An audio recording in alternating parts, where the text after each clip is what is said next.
Bonjour et bienvenue à l'édition de ce matin. Nous allons nous entretenir sur le thème « Le Seigneur a des plans de bonheur pour toi ». Et le passage que nous allons examiner ce matin est tiré du livre de Jérémie, au chapitre 29, verset 11, il est écrit « Car je connais les projets que j'ai formés sur vous, dit l'Éternel, projets de paix et non de malheur, afin de vous donner un avenir et de l'espérance. »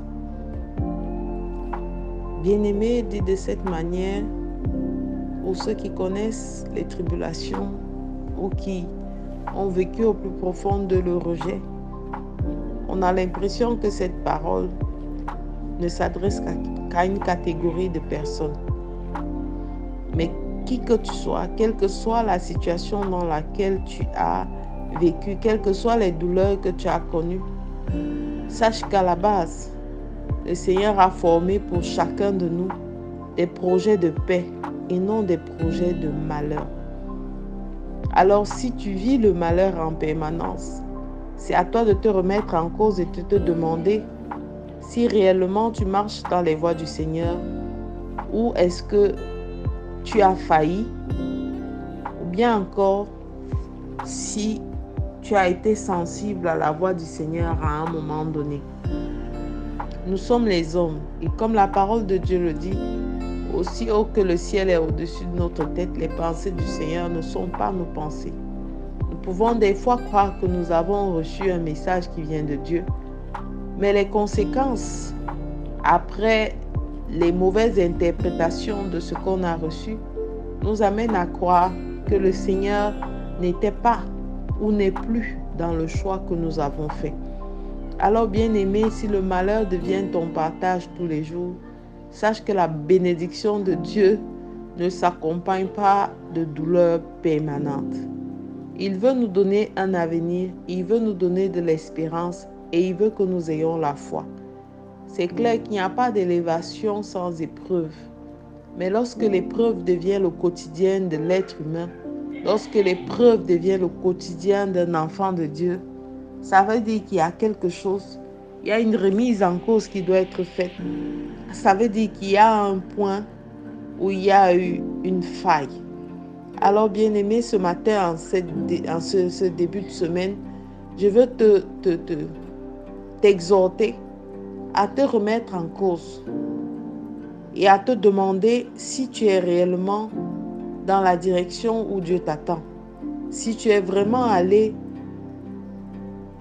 et tu as communié avec Dieu avant de faire les choix que tu as faits. J'aimerais t'encourager à continuer à persévérer. Pour ceux qui pensent vivre le malheur, il n'y a pas d'élévation sans croix. Alors toi qui penses pouvoir accéder à un certain niveau de gloire, il y a un chemin par lequel tu dois passer. Et ce chemin-là, c'est les épreuves. Ces épreuves ont un temps. Et le temps de ces épreuves concourt à coup sûr à une élévation fulgurante. Ils ne verront pas ta souffrance. Ils ne verront pas les sacrifices que tu as faits. Mais lorsqu'ils te verront dans la gloire de Dieu, ils se mettront à dire tout et n'importe quoi. Mais parce que Dieu est fidèle dans toutes ses voies, il veut te reconstruire, il veut te donner de l'avenir et il veut que par la foi, tu t'accroches à lui, de l'avenir et de l'espérance. Et tu continues à croire à ces choses que l'œil n'a point vues, que l'oreille n'a point entendues.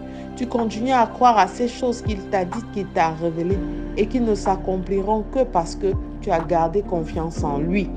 En ce début de semaine, j'aimerais que tu comprennes que Dieu a des plans de bonheur pour toi et que tu restes accroché à cette révélation, car aucune révélation qui n'est pas connectée à la parole de Dieu n'est excellente. Mais toutes ces révélations qui te viendront de la parole de Dieu sont celles sur lesquelles tu dois marcher. Alors je te recommande de faire cette prière avec moi. Père éternel, je te suis infiniment reconnaissant pour la protection que tu m'as accordée jour après jour. Je te rends grâce pour toutes ces portes que tu as ouvertes pour moi, afin que je puisse goûter, Père éternel, à ton héritage. Je te rends grâce, Seigneur, même pour les épreuves, pour tous ces adversaires qui se sont dressés au-devant de moi. Merci Seigneur parce qu'au travers de ces combats, j'ai pu regarder la vie autrement. J'ai pu déceler les vrais cœurs, les visages cachés derrière les masques qui m'étaient montrés. Je te rends grâce parce qu'au travers de ces épreuves, tu as forgé en moi une autre personne, une autre qualité et d'autres caractères que j'ignorais moi-même. Je te rends grâce, Seigneur, parce que tu t'es montré, Père éternel, révélé à moi dans toute ta splendeur, au milieu de ce feu que je traversais. Béni sois-tu. Je prie, Père éternel, que tu mettes en branle, Père éternel, ta programmation de bonheur pour moi, afin que je puisse partager, Père éternel, l'héritage qui est celui de Jésus. Je te rends grâce, Père éternel, pour ta présence. Je te rends grâce pour tes bienfaits. Je te rends grâce pour toute cette révélation et tous ces plans de bonheur que tu as pour moi. Reçois louange, honneur et gloire. Au nom de Jésus-Christ, nous avons prié. Amen, amen, amen. Je suis la révérende Sonia Antoinette et je vous souhaite de passer une excellente semaine. Shalom.